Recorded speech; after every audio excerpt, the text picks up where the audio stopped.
Hello guys, good morning. तो आज हम सुबह सुबह यहाँ पे काम कर रहे हैं खेतों में, क्योंकि यहाँ पे हमें लगानी है कुछ हरी सब्जियाँ सर्दियों की। तो उसके लिए मम्मी यहाँ पे कर रही थी खुदाई खेत की। और हम यहाँ पे सिर्फ खुदाई नहीं करने वाले, इस खेत के अराउंड एक बाउंड्री भी बनाने वाले हैं, ताकि हमारी सब्जियाँ इन मुर्गियों से बकरियों से बची रहें।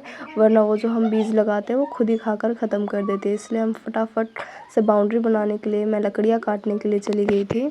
इन्हीं लकड़ियों की मदद से इनको चारों तरफ बांध के हम एक बाउंड्री बनाएंगे। कुछ लकड़ियाँ तो मैं काट कर ले आई थी, पर इतने से काम नहीं बनने वाला था, हमें और लकड़ियाँ चाहिए थी, इसलिए मम्मी खुद ही चले गए काटने के लिए।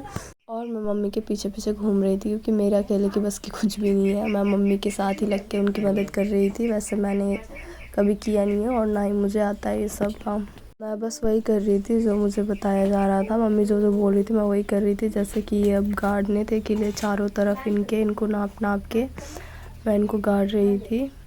पर यार देखने में जितना आसान लग रहा था ये उतना आसान था नहीं, बहुत ही मुश्किल लग रहा था। ये तो मेरे तो हाथ में भी चोट लग गई थी इसको लगाते लगाते। और ये बकरी भी हमारी हेल्प कर रही थी साथ ही। फिर इस तरीके से इसको सब्जियां लगाने के लिए तैयार करा, मिट्टी बारीक करके, और रेडी होने के बाद ये कुछ इस तरीके का लग रहा था। फिर फाइनली हमारा काम खत्म हो चुका था बाउंड्री बनाने का, और फिर अब बारी थी सब्जियां लगाने की। पहले हमने इसमें लगाए बीन्स के बीज, और उसके बाद हमें लगाने थे ये साग।